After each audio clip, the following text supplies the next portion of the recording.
It has been a long time since I've made a gaming video. The COVID pandemic started when I was in the process of making my most recent one. Seriously, I was still in high school. Though, as a senior, I functionally graduated on March 13th, 2020. I've grown and changed since then. I draw and sometimes make little animations. I've done university theater. I drink hot tea now because it's what Uncle Ira would want me to do. I still play and collect games. Certainly not to the extent that I used to, but I still do. So there I was at New York Comic Con. I had a fun time, I saw some good panels, and I already spent more money than I should have, but I came across a booth with a lot of video game stuff, and they had some cool offerings. I didn't buy the box copy of Super Noah's Ark 3D, the only unlicensed Super Nintendo game. I didn't buy Super Mario 64 with split-screen multiplayer, and I didn't buy the Les Paul Guitar Hero controller, but that thing is fucking cool.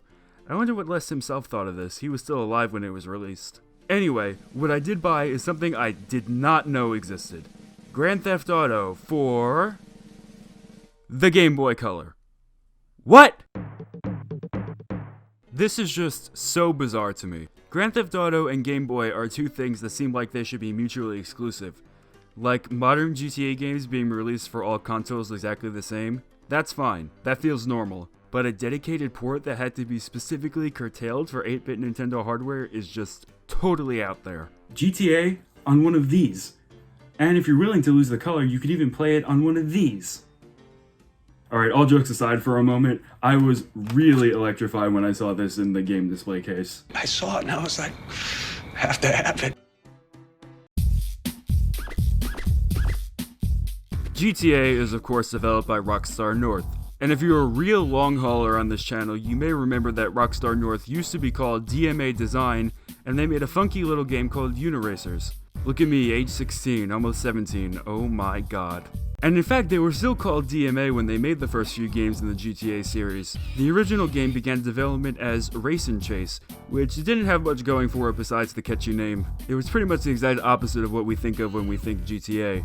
Playing as cops, chasing robbers, overly linear gameplay, etc. Needless to say, this prototype was extremely boring, so they shifted everything around to playing as a criminal in an open-ended style. Actually, programming the game was no easy task either, especially implementing the missions. I can remember when we'd written down all the ideas that we had and we took them to the code team and they just went, are you fucking mental? It's just, we can't do all that. And then the game stirred up lots of controversy in its native UK. The House of Lords even considered banning its sale outright. But those old Parliament fools failed and the game was released on the PC in late 97 in Europe and spring 98 in the US, with the PlayStation port coming along soon after. But what about the Game Boy version? Well, that came along 2 years later thanks to Tarantula Games, now called Rockstar Lincoln. Despite the significantly inferior hardware, Tarantula managed to be complete mad lads by taking all 3 cities and converting them tile by tile into the cartridge files. Now these cities were already incredibly large at the time by PC game standards, but by Game Boy Color standards? Let's do a comparison. Here's Goldenrod City, the largest area from Pokemon Gold Silver. Not bad, decently sized for a JRPG of this era. And now here's Liberty City from GTA. Damn! In fact, these maps are so large the game literally can't load them in their entirety. Instead, it's cobbled into bits and pieces that load and unload when needed. And obviously for a Game Boy game, the violence was toned down and swearing removed entirely. There's no room for unlawful carnal knowledge on Game Boy. But there's still enough blood and violence for the port to earn a T rating from the ESRB. Some other limited features include pedestrians existing far less frequently and the police AI being laughably bad. But even with all that knowledge going into the game, I did not know what to expect. Alright, here's the title screen. Listen to those Atari 2600 sound effects. Also, while you briefly saw them earlier, let's take a few more seconds to look at the game's credits. I absolutely adore how everyone has a nickname. Dan Desperate Harper, James the Slipper Whitfield, Robin Fluffiness Taylor, Denby Disgrace, and my personal favorite, Anthony General Patton. Moving on to the character selection screen, as far as I can tell, there's no gameplay distinction between any of the characters, so pick whoever you want. I went with Bubba. Look at him, that's a man who knows how to grand theft. And before we go any further, I have to talk about the extremely unintuitive controls. You see, the Game Boy version is based on the console version, and the console version is based on the PC version, so we're ending up with a really bastardized iteration of the PC controls. On PC, movement is built around the arrow keys. Pressing up moves you forward and down moves you backward, and since the game goes for a more realistic style, left and right don't just move you left and right. Instead, they just change the direction the character faces so you can go forward in another direction. On a keyboard with arrow keys, these controls are annoying, but understandable. But why were they translated to a D-pad and buttons? Poorly translated, I might add. Because while left, right, and down retain their functions on the D-pad, up is never used outside of menus. Instead, you move forward with A. B by itself shoots, while A and B together breaks open the crates which contain items. Entering cars is A and select at the same time. Though this is pretty finicky since it often requires you to be in a specific position, and once again the game takes the realistic approach of the character walking over to the driver's side door to enter rather than it happening instantly. Not to mention that getting a moving car to stop for you can be challenging since, believe it or not, cars travel faster than walking speed. Shocking, I know. At least the cars can't run you over. The driving gameplay is a little better, if only because you go much faster. But it still takes some getting used to, largely because reversing and making fine directional changes are more difficult. And if you get stuck in a corner, which happened to me several times by the way, you might as well abandon the car altogether. It's not going anywhere. Of course, there are plenty of other cars to steal, but when the one that's stuck is required for a mission and you lock yourself out of it because the driver's side door is inaccessible, yeah, that's a restart. Long story short, 1. Get into a car as fast as possible. 2. Prepare to spend many minutes figuring out how to simply acquaint yourself with the controls. But once you do, it's actually not that difficult to maneuver around. Weird. First stop, Liberty City, familiar territory. But while it certainly looks like New York, the names are all different in a parody sort of way.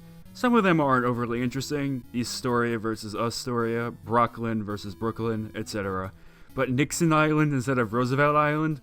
That's funny. And New Guernsey instead of New Jersey is pretty clever too, gotta know your geography to get that one.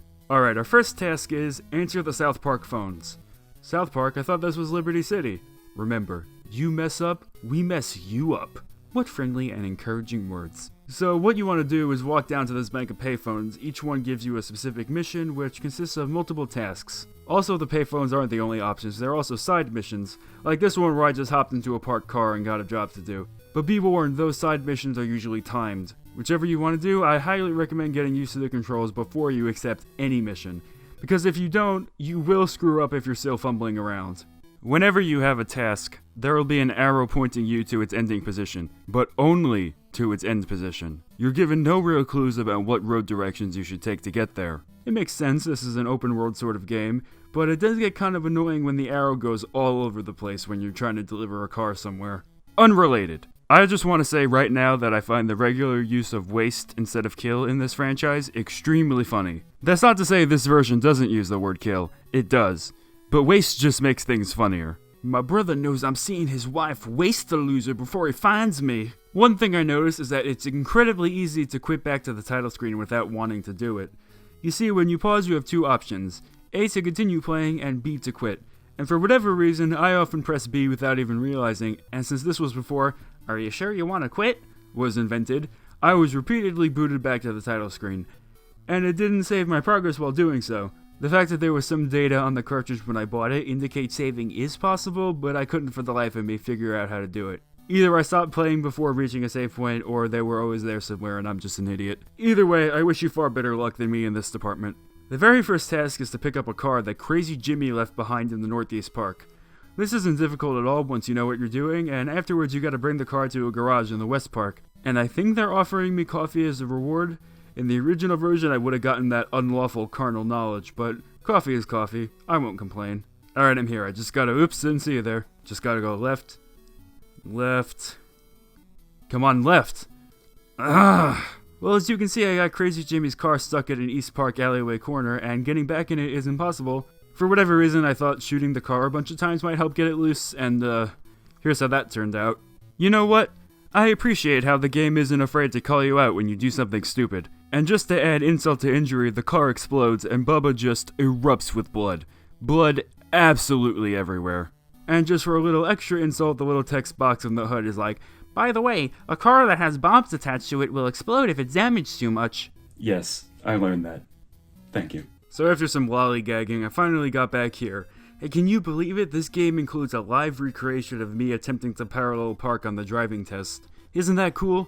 After that, Crazy Jimmy wants me to pick up a cab with fake license plates and then pick him up afterward. Found the taxi in some weird alleyway in South Island City, and then had to suffer the ordeal of getting the cab out of the alleyway. I really thought I got stuck in a corner again for a few seconds, but eventually I managed to get back to the road. And the whole time there was an easier way out, but obviously I didn't realize that at first. After that, it took me longer than necessary to actually find Crazy Jimmy, mostly because he's indistinguishable from any random pedestrian. And then I drove the cab into a lake. Nice job, me. Well, it seems I got fished out and taken to a hospital in Guernsey City, and the bridge back to Liberty City is out. Oh crap, no, I'm going too fast! Well, okay then. So I picked up Jimmy and took him to this little hideout in South Island Heights. I finished the mission, and once again we've got coffee instead of something for adults. I'll just have a cup of coffee. Beer it is. No, I said coffee. Beer. Coffee. Beer. The next South Park phone wants me to bring 2 yellow caps to New Guernsey. Wish I'd known that before, I just had one. Come on, get in. Get in. You're almost there. And they're gone. I eventually discovered that shooting makes the cars stop. Not sure why I didn't try that before, but at least I figured it out. I think. Alright, I'm almost there, and I accidentally quit again. Oh, come on! Something I haven't talked about yet is the music.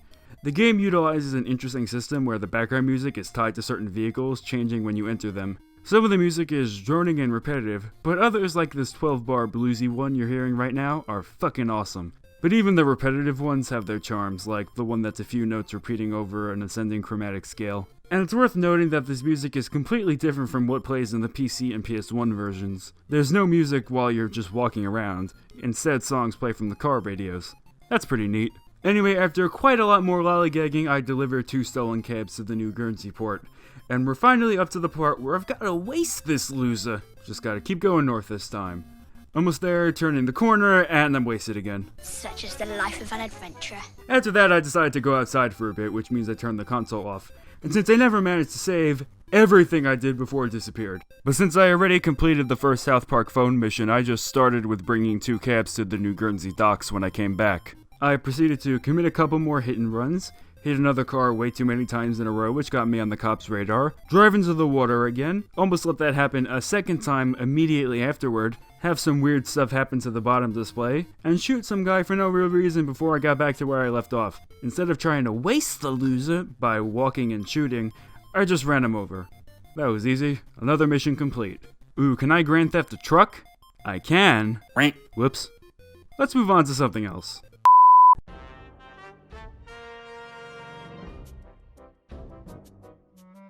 Let's hop across the country to San Andreas, which is based on San Francisco. We've got more parallel area names. Sunset becomes Sunview, Potrero becomes Potato, Excelsior becomes Excalibur, Russian Hill becomes Soviet Hill. Right, so my old friends and I meet up and play games once or twice a year, so naturally when they came over after Christmas, I suggested we play a little bit of Game Boy GTA for some live reaction footage. But we got so invested in playing Mario Wonder that the time just slipped by and they had to leave. I'm all alone now. And honestly, we had a lot more fun playing Wonder than we would have playing GTA, so I'm fine with that outcome. But I'm not gonna let this segment die either. Here's a compilation of me playing San Andreas for the first time. Whoever on this cartridge before me racked up a lot of stuff as this character, so we've got access to the other cities. Yeah, I got the good music again. Go to the marina, it's more secluded there. Alright. Why are all the roads green? That's what I'm wondering. San Andreas is weird, man. Oh, the HUD is messed up again. Nice. What? My car disappeared. I walked away for 20 seconds and it's gone. What happened to the arrows? I need to know where I'm supposed to go. These 2 buildings are Rob the Robot's eyes staring back at me. He's saying, "Finally, you're making another video about video games. I was the last one. Are in Sailor's Wharf now. Genuinely have no idea where I'm supposed to be going. Oh, I'm dumb. Of course, I have to cause damage and get the cops to come to me. Wasted. Oh, I have an arrow again? That's good. Oh, no, I did it again. No. Oh, wait. Oh, never mind. Bomb. It says bomb. Alright, I guess I failed. I have to answer a different phone. I have a task requiring much discretion. I will call you in Woodside shortly. Alright, that's the most illegally placed phone I've ever seen. Oh. Oh, that's like an active war zone in there. Had to abandon his car in South Potato. Yeah, I know how that feels. Oh, is that Hungwell's car? Nintendo lit a game on their system with a character named Hungwell. Oh, I'm going the wrong way. You have done well. You bring honor to your family. Yeah, they can't get me behind a wall, can you? Huh? Huh? Huh? We both got blown up. Yeah, stole a motorcycle.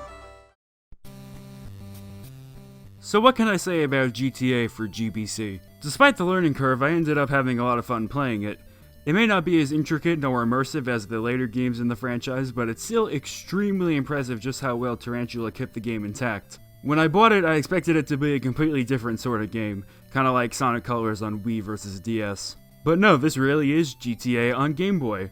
And you know what? From my experience, this may be the second most playable version of the original GTA nowadays, considering my computer rendered the original PC version at approximately 4 frames per second.